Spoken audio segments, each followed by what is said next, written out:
Estamos de volta para falar sobre política. Paulo Roberto já está por aqui. Hoje nós nos encontramos logo cedo, numa visita daquelas muito boas. E estamos aqui de novo. Paulo, bom dia. Tudo em paz? Tudo em paz. Receba um abraço da equipe de Onildo Brito. Bom demais. Onildo Alto Coffee. Onildo Cabeleireiro. Gente boa. Um café maravilhoso. Maravilhoso. Papo melhor ainda. No universo da política, para você de casa entender, às vezes eu e a Anchieta, a gente prepara toda uma pauta, um roteirozinho para seguir um bate-papo. Até 9h30, 10 horas da manhã, dá certo. Mas tem dia que depois das 10, quando vai chegando 11 horas da manhã, fatos novos acontecem. Isso. Muda praticamente Você tudo. Planeja, tem um planejamento, mas às vezes muda. De repente tudo. altera tudo. Brasília sempre surpreende, né? E agora, de manhã saiu uma notícia, já agora, depois das 10h30, do ministro Dias Toffoli, do Supremo Tribunal Federal. Foi que Toffoli decidiu.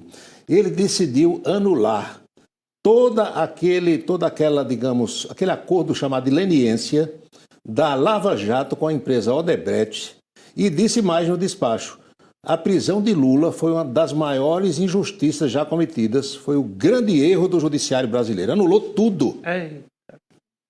E a AGU, Advocacia Geral da União, que hoje tem Jorge Messias à frente, imediatamente entrou no circuito, e isso pode sobrar mais uma vez para aqueles procuradores da Lava Jato, entre eles o Deltan Dallagnol e os pares, e também para o ex-juiz Sérgio Moro, que hoje é senador da República. A sorte dele é que ele tem essa... Tem, mas não mandato, tem, né? Tem, mas não tem. O Supremo hoje, para mandar um senador para casa ou um deputado, basta uma canetada. E o mandato de Dallagnol caiu, né? Caiu. Tem mandato para mandar para casa é ligeiro.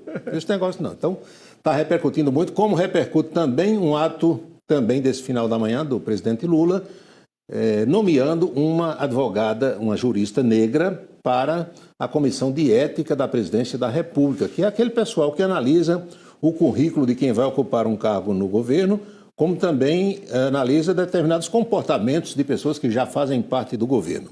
Sim. Mas dizem que você dá com uma mão e pode levar com a outra.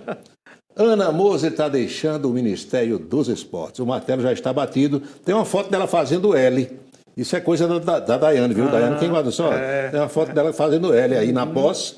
Aí Lula disse: agora preciso do ministério, companheira. Esse ministério vai para a Fufuquinha do Maranhão. O movimento do pessoal dos esportes, algumas entidades fizeram umas assinaturas, colheram as assinaturas de ontem para hoje, mas o fato é que Ana Moser, ela não tem quem a sustente politicamente no cargo.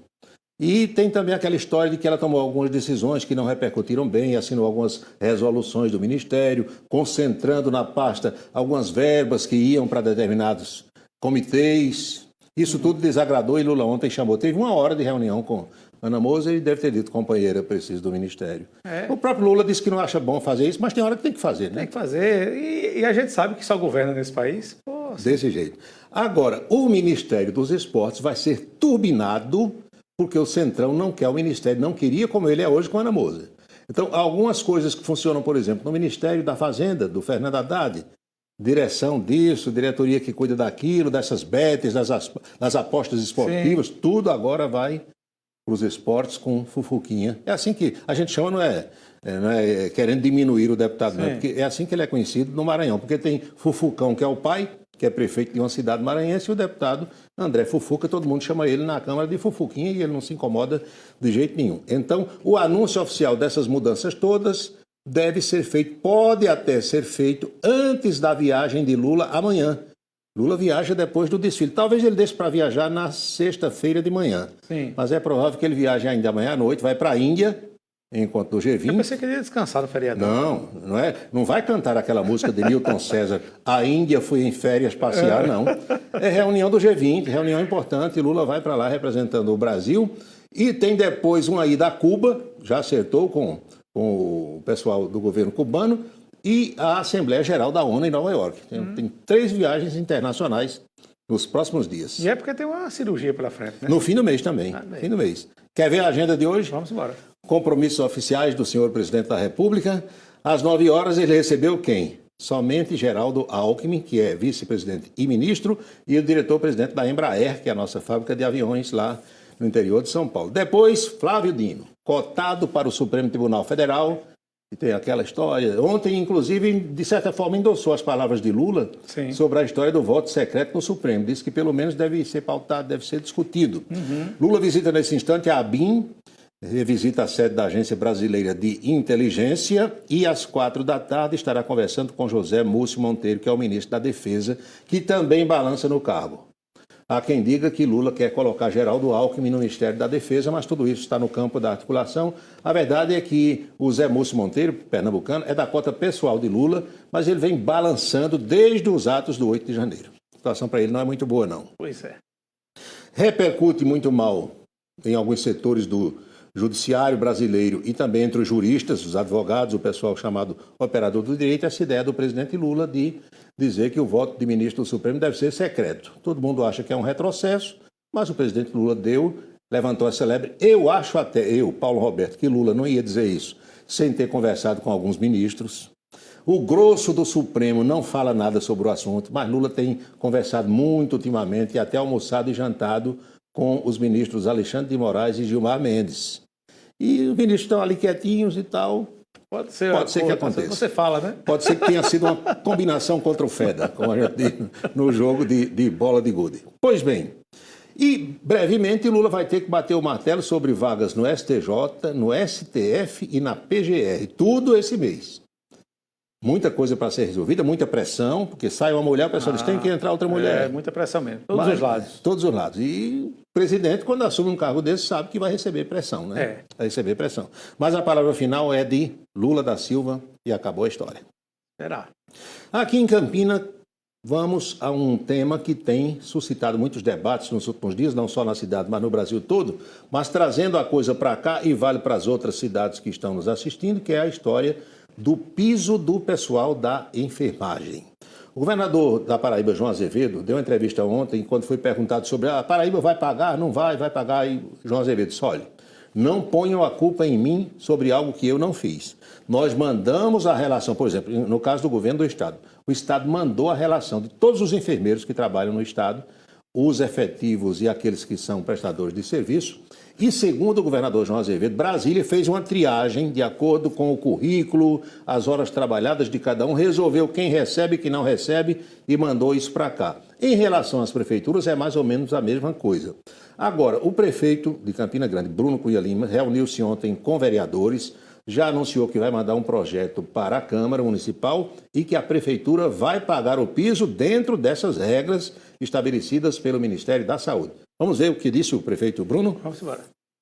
Começando o mês de setembro com mais uma grande notícia. Agora o pagamento do piso nacional da enfermagem. Hoje de manhã eu tive a oportunidade de me encontrar aqui com alguns representantes da Câmara Municipal, nossos vereadores, especialmente o presidente Marinaldo Cardoso, a nossa vice-presidente Fabiana Gomes, para fazer a eles a entrega do projeto de lei que garante o pagamento do piso aos enfermeiros e às enfermeiras de Campina, tanto aos contratados quanto aos efetivos. E esse projeto de lei faz a adequação orçamentária, abrindo crédito no orçamento do município para permitir que esse pagamento seja feito. O pagamento vai ser feito. Agora, não pensem vocês aí que é todo mundo que vai receber e todo mundo que vai receber integral. Existem as regras. O prefeito não vai entrar em detalhes, naturalmente, mas não é bem como foi dito, como foi anunciado, que todo mundo iria receber e quem tivesse 2 contratos receberia 2 vezes o piso. Não é bem assim. Não é bem assim. Que se alguém comprou fiado pensando nisso, pode ter complicações pela frente. Chegou. Nós estamos iniciando hoje aqui no Em Dia uma rápida passagem das mulheres que são vereadoras em Campina Grande. Convidamos elas para participar do programa, cada uma mandando uma mensagem, cada uma dizendo como se sente na Câmara, o que tem feito, se é bom ser vereadora ou não. E abrimos essa série com a vereadora Eva Gouveia, viúva do saudoso Rômulo Gouveia. Vamos ver o que disse Eva. Olá, pessoal. É uma alegria muito grande poder falar com você, Paulo, e todos que eu acompanho, para dizer a satisfação que tem sido trabalhar pela nossa amada Campina Grande. Nosso mandato prioriza a participação popular, causas sociais, destacando os direitos das mulheres, crianças e idosos, e também o artesanato local. Agindo também como ponto para investimento do governo do estado, trabalhamos em colaboração com comunidades carentes e instituições. Seguiremos com muita dedicação, oferecendo todas as nossas energias para essa cidade que nos deu tudo. Muito bem. Eva Gouveia. Bem, fazia tempo que eu não via. Não era muito de falar e nem gosta muito, mas pra gente ela disse, tem problema não. Muito A gente faz uma participação no programa Em Dia. E quase começa a Terceira Guerra Mundial aqui em Campina Grande por conta da derrubada de algumas algarobas lá no antigo Bacião. Você sabia que o Parque do Açude Novo já foi chamado de Bacião? Ah, é? Era o campo do Grêmio do São José. Eu joguei lá. Eu faz tempo estudava no ginásio evangélico, que é ali pertinho do teatro, quase em frente ao teatro. E as nossas aulas de educação física eram no Bacião. Jogávamos lá. Pois bem, quase começa a Terceira Guerra, porque para fazer essa obra de revitalização que o prefeito Bruno iniciou e a passagem do Parque do Povo até o Parque do Açude Novo, precisa sacrificar, digamos, algumas algarobas e talvez umas outras árvores para depois plantar outras.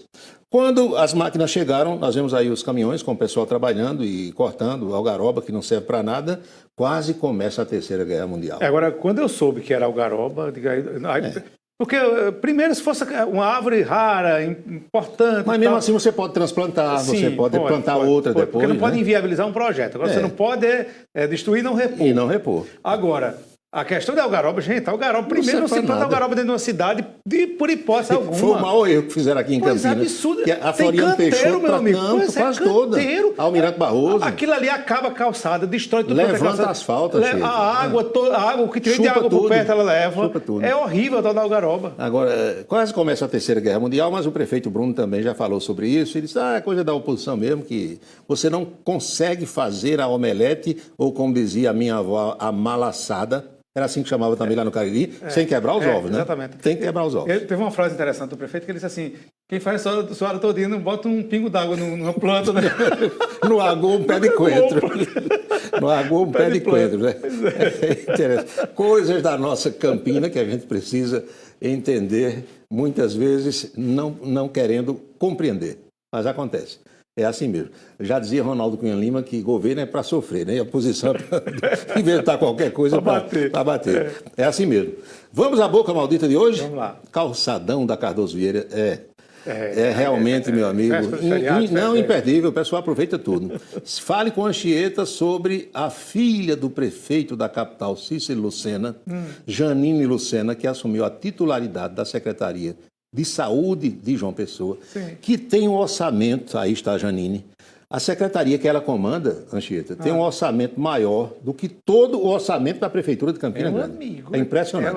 É impressionante. Mas aí a moça se chateou porque começaram a criticar pelo pai ter nomeado a filha, e etc e tal, e ela desabafou perguntando o seguinte, quem disse que filha de prefeito tem que ser incompetente?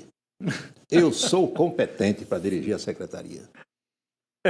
Se provar a competência... Né, é bom lembrar que ela estava na Secretaria Executiva e o titular renunciou em pleno 5 de agosto, dia de aniversário da capital e da Paraíba, e a moça que era interina, ou adjunta, ou executiva, acabou assumindo a titularidade. Eu até acho que, independente de ser parente ou não, se você prova que é competente... Não tem problema. Não vejo problema. Assim, agora, às vezes vem a outra pergunta. E só tem gente competente na família? Também tem isso. Também tem isso. Porque tem lugar que parece que é assim, que só tem a família está toda lá empregada. Há cidade na Paraíba onde metade do FPM quase fica com a família do prefeito. Parece que só tem gente competente na família do prefeito. Aí é absurdo. Mas vamos aguardar e observar com o nosso binóculo o trabalho da doutora Janine. Que ela era interina, né? Não sei se foi efetivada. Assumiu a titularidade, sim, com a renúncia do titular. Muito bem. É isso, Anchieta. Amanhã, 7 de setembro... 7 de setembro estaremos aqui. Estaremos aqui, desfilaremos, estaremos aqui. Exatamente. O desfile é logo cedo, Logo cedo. Eu sei que você vai para o desfile militar mesmo, mas logo cedo. Amanhã eu não vou, não. Tá bom, Mas estarei aqui. Até amanhã. Então, até amanhã. Isso aí, Paulo. E agora vamos a Brasília, saber outras novidades da capital federal com Napoleão de Castro.